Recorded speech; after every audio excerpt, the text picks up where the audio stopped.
এই প্রচণ্ড গরমের সময় পাতলা ঝোল খেতে কিন্তু বেশ ভালোই লাগে। আর ঝোলটা যদি একটু ভিন্ন স্বাদের হয় তাহলে তো আর কোনো কথাই নেই, বানিয়ে নিয়ে খাওয়া যেতেই পারে। আজকের যে ঝোলটা বানিয়েছিলাম একদম গরমের সবজি দিয়ে, বেশি করে একটু ঝিঙে আর আলু দিয়ে, আলুর থেকে ঝিঙের ভাগটাই বেশি ছিল। একদম প্রথমে এখানে একটু বিউলির ডালের বড়ি ভেজে নিচ্ছি, তবে এখানে পছন্দসই কিন্তু যে কোনো বড়ি ব্যবহার করা যেতে পারে। এবার ওই তেলের মধ্যেই ঝিঙেগুলোকে একটু হালকা সাঁতলে নিয়ে তুলে রেখে দেবো।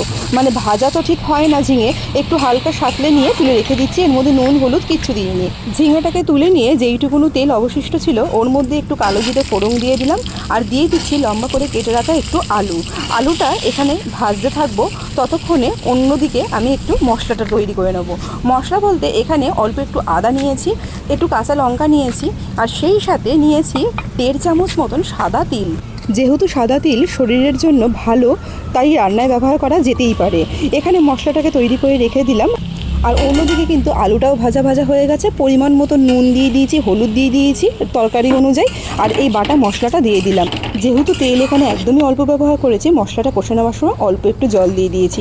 সামান্য কষে নিয়ে হালকা একটুখানি জিরের গুঁড়ো দিয়ে দিলাম, এই 1/2 চামচেরও কম। এবার পরিমাণ মতন ঝোল অনুযায়ী জল দিয়ে দিয়েছি। ব্যাস, এরপরে ঝোলটা ফুটে আসলেই ভেজে রাখা বড়িগুলো আর সেই সাথে ভেজে রাখা যে ঝিঙেটা আছে সেটা দিয়ে একটু ফুটিয়ে নিয়ে নামিয়ে নিলেই কিন্তু এই তরকারিটা একদম রেডি।